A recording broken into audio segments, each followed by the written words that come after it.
Subscribe करें are के drawing classes को और ये बेल आइकन भी दबा दें। प्यारे बच्चों, आज आपको इस वीडियो में कक्षा छठी के गणित से प्रश्नावली 4.4 के सवालों का हल करना सिखाया जाएगा। तो बच्चों, इसमें केवल 2 सवाल हैं, क्वेश्चन नंबर 1 और क्वेश्चन नंबर 2, और दोनों सवाल त्रिभुज के बारे में हैं।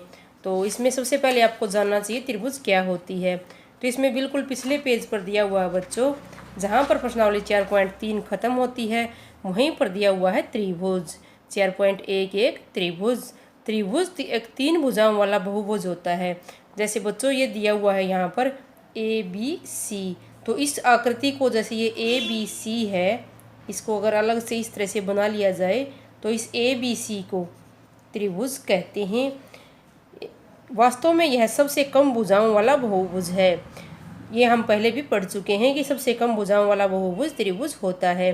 तो और बच्चों, जो ये ABC हैं ये इसके शीर्ष कहलाते हैं, और AB, BC और CA ये इसकी भुजाएं होती हैं।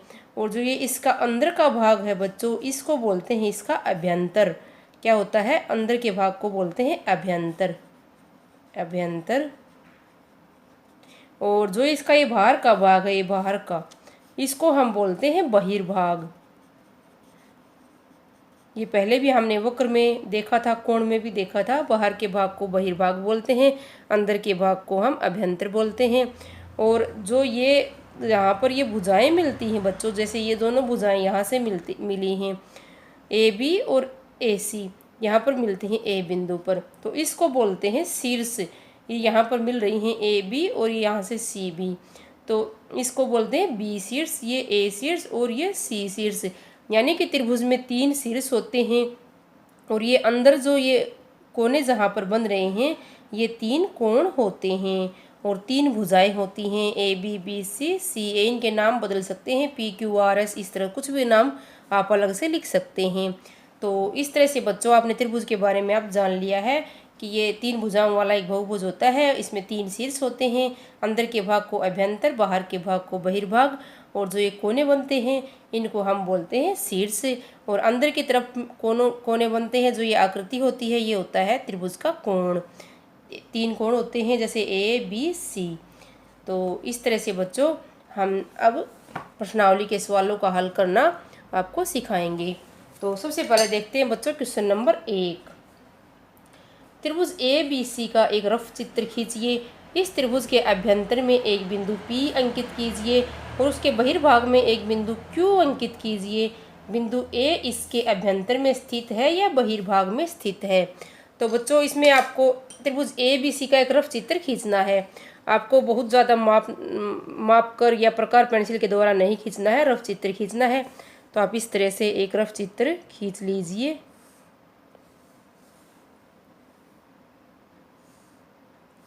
और इसमें आप नाम रख दीजिए ABC। तो इस त्रिभुज के अभ्यंतर में एक बिंदु P अंकित कीजिए। अभ्यंतर का मतलब मैंने आपको बताया था कि अंदर का भाग होता है। तो बिंदु P हम यहाँ पर दिखाएंगे, अंकित करना यानी कि दिखाना। और उसके बहिर्भाग में एक बिंदु Q अंकित कीजिए। बहिर्भाग चाहे आप इस तरफ या इस तरफ अंकित कर सकते हैं। तो हम यहाँ पर बिंदु Q बनाएंगे। बिंदु A इसके अभ्यंतर में स्थित है या बहिर्भाग में स्थित है?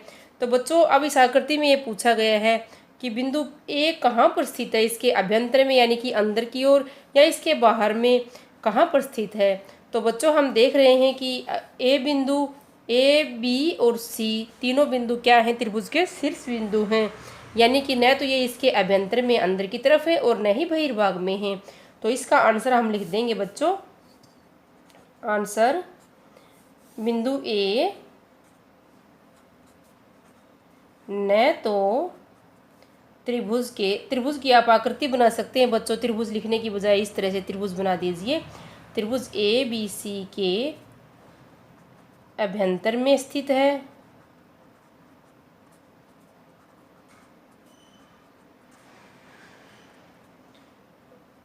और न ही इसके बहिर्भाग में स्थित है।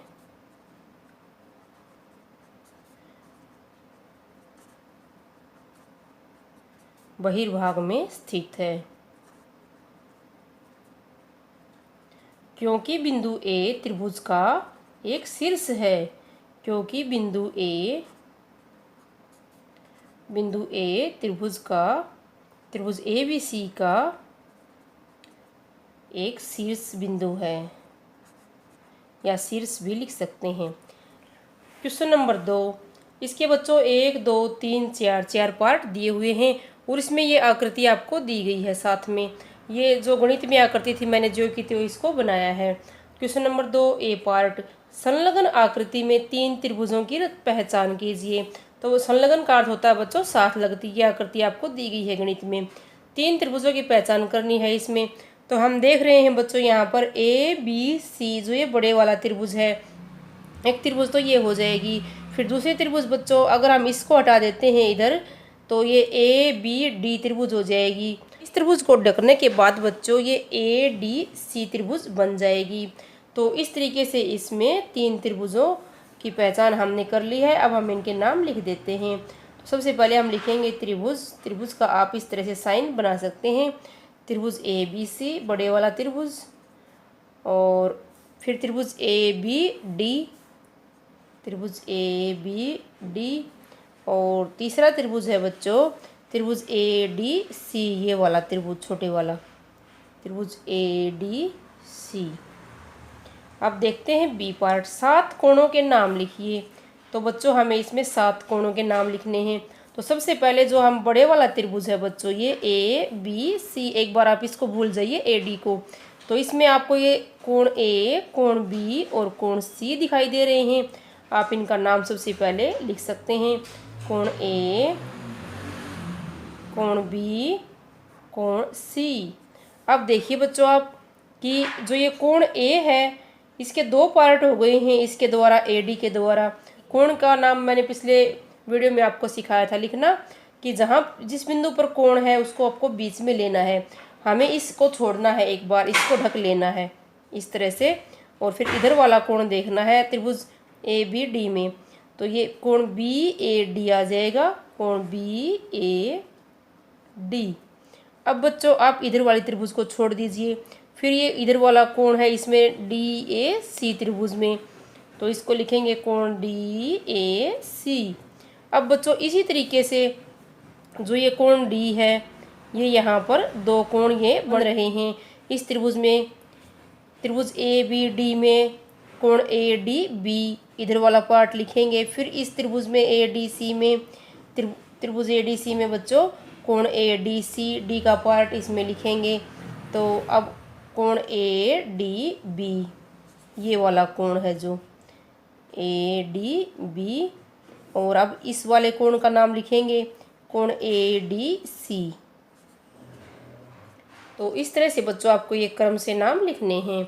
अब देखते हैं सी पार्ट, इसी आकृति में 6 रेखाखंडों के नाम लिखिए। तो इसी आकृति में आपको 6 रेखाखंडों के नाम लिखने हैं बच्चों। आपको पता है कि रेखाखंड क्या होता है, 2 बिंदुओं के बीच की निश्चित दूरी को रेखाखंड कहते हैं। तो A से लेकर B तक एक रेखाखंड हो जाएगा, फिर B से लेकर C तक ये भुजा, फिर ये C से A तक। तो 3 रेखाखंड, तो जो ये बड़ी त्रिभुज दिख रही है उसके नाम हम लिख देंगे, उसकी भुजाओं के नाम हम लिख देंगे। तो सबसे पहले हम लिखेंगे AB, और रेखाखंड का आपको इस तरह से निशान बनाना है बच्चों। यहाँ पर आंसर लिख देंगे AB, फिर BC रेखाखंड का निशान बनाना है। तीर का निशान नहीं लगता है इसके, क्योंकि इसके दोनों बिंदु निश्चित होते हैं। और फिर CA। हमने 3 रेखाखंडों के नाम लिख लिए हैं, 3 के और लिखने हैं बच्चों। तो अब ये एक रेखाखंड है A से लेकर D तक, AD। अब बच्चों AD ने BC को 2 भागों में बांट दिया है। B से लेकर D तक एक रेखाखंड है, फिर D से C तक। तो BD और DC 2 रेखाखंड यहाँ से हमें मिल जाएंगे, BD रेखाखंड और ये DC रेखाखंड। अब देखते हैं बच्चों पार्ट D, किन 2 त्रिभुजों में कोण B उभयनिष्ठ है। उभयनिष्ठ का मतलब होता है बच्चों कॉमन या साझा, कॉमन या साझा, यानी कि किन 2 त्रिभुजों में कोण B साझा है या कॉमन है, दोनों में है ये। कोण B बच्चों त्रिभुज ABC में और त्रिभुज ABD में, दोनों में साझा है। तो हम इन दोनों त्रिभुजों के नाम लिख देंगे। आंसर त्रिभुज ABC में भी है ये, त्रिभुज ए बी सी तथा त्रिभुज ए बी डी में है ये। अगर इसको ढक लेते हैं हम, इधर वाली त्रिभुज देखते हैं ए बी डी, तो इसमें भी कोण भी ज्यों का त्यों बना हुआ है त्रिभुज ए बी डी में।